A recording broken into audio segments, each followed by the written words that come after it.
Hello, it's a pleasure for me today to be hosting this talk with a friend of mine, with Professor Dassia Posner, who is a theater historian specializing in Russian avant-garde theater, the history of directing, dramaturgy, and puppetry. Her books include The Director's Prism, which analyzes the theatrical innovations of Meyerhold, of Tyrov, and of Eisenstein, and also the co-edited The Rattlish Companion to Puppetry and Material Performance. Her online companion to the Director's Prism, this I feel is really important, features nearly 150 fully annotated Russian archival theater sources, perfect to generate further research. She is currently at work on a co-edited collection of translations and essays, which she is referring to as the Three Loves of Three Oranges, Godzi, Meyerhold, and Prokofiev.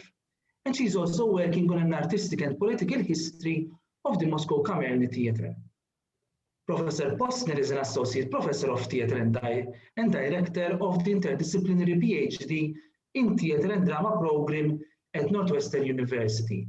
And today, she will be developing this idea that we had also with other videos where we talk a little bit about the context in which Stanislavski was working, and the contextual reality that we have identified for this talk will be the actor training at the Borodin Theatre Studio. So I'm going to leave it to Professor Posner to give us her presentation today. Thank you so much, Stefan. It's a real joy to be here and to share this work as part of our ongoing conversation about our many shared interests in Russian theater and performance. So I will begin. So I'm calling this actor training at Meyerhold's Borodinskaia Street Studio, or the other end of the tunnel. In 1913, Vsevolod Meyerhold opened a studio to train a new generation of actors to perform a new kind of theater. The Borodinskaia Street Studio, which ran until 1917, as you know, was Meyerhold's first studio to achieve longevity after the failed 1905 Moscow Art Theater Poverskaya Street Studio and other smaller scale experiments. Meyerhold had long been interested in commedia dell'arte, but with the inception of his new studio, he embarked upon his most vigorous period of experimentation with the Italian comedy of masks. After a century of using Stanislavski-based actor training, we sometimes forget that Meyerhold pioneered his studio experiments at the same time that Stanislavski, in collaboration with Vakhtangov and Suluzhitsky, was shaping the system at the first studio. The aim of Meyerhold's studio was to train actors who could provoke the audience's active imagination and engagement. In contrast with Stanislavski's public solitude, Meyerhold's actors learned to present themselves to the audience via the parade. Instead of tracking given circumstances, students responded to their immediate artistic environment. Rather than experiencing a role via a through line of action, studio participants grew adept at oscillating between mask and self and between character and self. Today, I invite you to look back at the actor training innovations of Meyerhold, an equal, a dissenter, a rebel, and a disciple of Stanislavski. Using material drawn in part from my 2016 book, The Director's Prism, and my forthcoming book, Three Loves for Three Oranges, I analyzed the Borodinskaia Street Studio's practical acting innovations in order to advocate for increased and more systematic use of these innovations in Stanislavski-based actor training today. As Meyerhold himself once said, we are two systems, each of which completes the other. Hold on, there we go. All right. In conjunction with the Borodinskaia Street Studio, Meyerhold published Love for Three Oranges, the journal of Dr. Depertutto. This journal was the public face of a largely private enterprise. The studio gave only one public performance in its 4 years. The students sometimes performed for the injured World War I soldiers with whom they shared the building. The journal laid out the theory and history for the studio's praxis, documented its discoveries, polemicized with theatrical contemporaries, and published plays and scenarios for the studio to use as it implemented its reforms. Three Oranges is also a rich source of information on the studio's experiments. At the studio, Meyerhold and his collaborators trained students to develop expertise in 3 basic categories: the responsiveness of the actor's mental and physical instrument, the actor's creative interplay with the material elements of performance, and the actor's ability to make the spectator an imaginative co-creator. In a sense, you could say a reversal of circles of attention. The first category of actor training, the creative responsiveness of the actor's mental and physical instrument, focused on fantasy, the body, and the voice. This included honing the ability to make believe through improvisation, cultivating knowledge of the history of theater, art, music, and literature, training the actor's instantaneous responsiveness, and developing virtuosity in commedia, acrobatics, dance, and athletics. Voice classes in musical recitation taught actors to, quote, overcome the formless, relaxed tempo of naturalism. Meyerhold's lifelong emphasis on musical rhythm and timing gave actors a precision, musicality, and physical expressiveness that allowed them to remain constantly aware of the effect of their performance. Meyerhold also aimed to produce, quote, a new virtuoso kind of actor with the plasticity of the dancer, the rhythmical sensitivity of the musician, and the elan, showmanship, and control of the circus performer, in Robert Leach's words. Improvisation, often based on commedia scenari and lazzi, became a tool for training the fantasy, known as the imaginative power of the artist. For Meyerhold, given circumstances were more theatrical than dramatic. They were to be found in physical space and in the histories of audience-centric theatrical forms. The studio column in 3 Oranges, in which Meyerhold and his colleague Solovyov documented their class activities, is imbued with an understanding of history as a living source of inspiration. Students were required to study a wide range of topics, including fairground performance, circus, Spanish theater, the devices of Indian, Japanese, and Chinese classical theater, contemporary theatrical theories, and the programs of other contemporary theater schools, among others. Vladimir Solovyov, Meyerhold's colleague, regularly lectured on Commedia dell'arte, E.T.A. Hoffmann and German Romanticism, the Gozzi-Goldoni-Chiari theater wars, Gozzi's fairy tale plays, and related topics, all of which he viewed as part of a shared genealogy. Students also experimented with Commedia lazzi, including the night scene, a comic lazzo based on characters not being able to see each other in the dark, the blocking for which is illustrated here. The second category of actor training at the studio was creative responsiveness to the material elements of performance.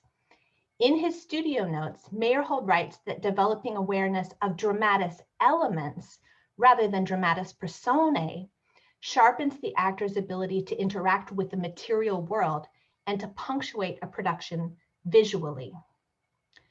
Meyerhold developed exercises that honed the actor's responsiveness to the physical environment of the stage, using props of varying textures to train the expressiveness of the hands, costume pieces as initiators of gestures, and scenery, space, and light as instruments on which to play physical music, an idea inspired in part by Adolf Appia. Meyerhold's telegraphic yet enticing class notes list a few specific exercises. The technique of using 2 planes, the stage and the forestage, a hat as a pretext for a theatrical bow, sticks, lances, rugs, lanterns, shawls, cloaks, weapons, flowers, masks, noses, and like instruments as material for training exercises for the hands. Meyerhold also played with framing devices that allowed actors to comment on character and story. He used the etchings of Jacques Callot as inspiration for mise en scène on multiple planes. As you can see here in Callot's etching The Fan, silhouetted figures crouch on the frame of this etching and are poised on the threshold between 2 worlds. The spectator therefore sees both the world within the frame and the world that's filtered through the eyes of its framing figures. Meyerhold used the forestage similarly. For him, the forestage was the threshold between the real and the fictional. He eliminated footlights not only to control lighting design or to break through the fourth wall, but to replace the fourth wall with a permeable playing space in which the actor becomes the negotiator of a production's multiple planes. Beginning in 1910, several of Meyerhold's productions had featured what he called forestage servants, actors who were both characters in and conscious creators of the production. This is something that you read about in your book, Stefan. Actor training at the studio effectively taught all actors to be forestage servants. In other words, to treat character as a metaphorical mask to be put on or removed at will by the actor. And then the third category of actor training, what Robert Leach calls the cornerstone of Meyerhold's theater, centered on making the spectator a co-creator. Meyerhold's definition of theater, quote, assumes the existence of a fourth creator after the author, actor, and director, the spectator. In his theater, spectators make and unmake meaning as they encounter conflicting or incomplete images and ideas, using the imagination to mentally, quote, finish drawing what a given scene hints at. Hence Meyerhold's famous use of the grotesque, the physical and musical precision of his performances, the immersion in audience-centric traditions, the playful relationship to objects in space, and above all, theater as a living place for overt, joyful make-believe. More than any other director of his day, Meyerhold attempted to capture and respond to spectators who watched his performances, to capture and respond to spectators' responses to his performances. Beginning in the 1920s, he had assistants track up to 20 different audience reactions, as you see in this chart here from the forest, indicating that he welcomed the possibility of any of these responses. Although the Borodinskaia Street studio closed in 1917, Meyerhold continued to teach for his whole life with remarkably consistent aims in terms of developing physical, vocal, and imaginative agility, responsiveness to the material elements of performance, and audience engagement. The studio was followed by Meyerhold's 1918-19 courses on the technique of theatrical productions, and as you know, in 1921, his state higher theater workshops where he developed biomechanics. His theatrical experiments grew into the state Meyerhold Theater, where he created some of his most famous productions, including The Forest and The Inspector General. You've seen some images from some of those productions today. Meyerhold's interest in audiences as makers of their own imaginative worlds came under fire beginning in the 1920s, when detractors accused his work first of mysticism and then later of formalism, not because Meyerhold actually prized empty form over truthful content, but because the fact that he used form to reveal the process of creation so that others could also create threatened the mental conformism that Stalin imposed through censorship, terror, and in 1934, the implementation of socialist realism's the only legal artistic style. In January 1938, the State Meyerhold Theater was liquidated. 2 months later, Stanislavski invited Meyerhold to join his opera theater, to the astonishment of contemporaries accustomed to viewing the two as opposites. Thus it was that the final project for both men was a shared one. Meyerhold took over rehearsals of Stanislavski's production of Rigoletto and then completed it when Stanislavski died a few months later. The production that opened in March 1939 was imbued with Stanislavski's attention to fully developed character and Meyerhold's precision of gesture and stage picture. Rigoletto was then and is now an important reminder that seeming opposites can be two sides of a common theatrical coin. According to Yuri Bakhrushin, Stanislavski said just before his death, "Take care of Meyerhold. He is my sole heir in the theater, both here and elsewhere." Meyerhold didn't have the chance to be Stanislavski's heir for very long. In June 1939, he was arrested and tortured. He was executed in February 1940, erased from history for 15 years, a well-known tragedy.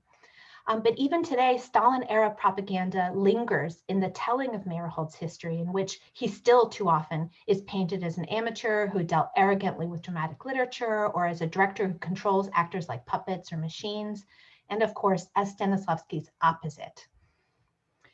There's a common metaphor that I'm sure you're familiar with, that Meyerhold and Stanislavski were digging the same tunnel from opposite ends. For me, the significance of this is not that they dug until they reached the same definition of theater, but that in their final days they met in the tunnel, face to face, two men who spent their lives seeking the essence of true theater. Even more important is the fact that anyone who wants to dig a tunnel all the way through must travel both parts of that tunnel. What then, if we were to more fully embrace the actor training innovations of both Stanislavski and Meyerhold systematically as two systems that complement each other, to train actors to mine the given circumstances of both dramatic texts and theatrical space, to dance between public solitude and direct audience address, to seek truth inside oneself and in the external theatrical world, and above all, to pursue both magic and the magic if. Thank you so much for inviting me today, Stefan.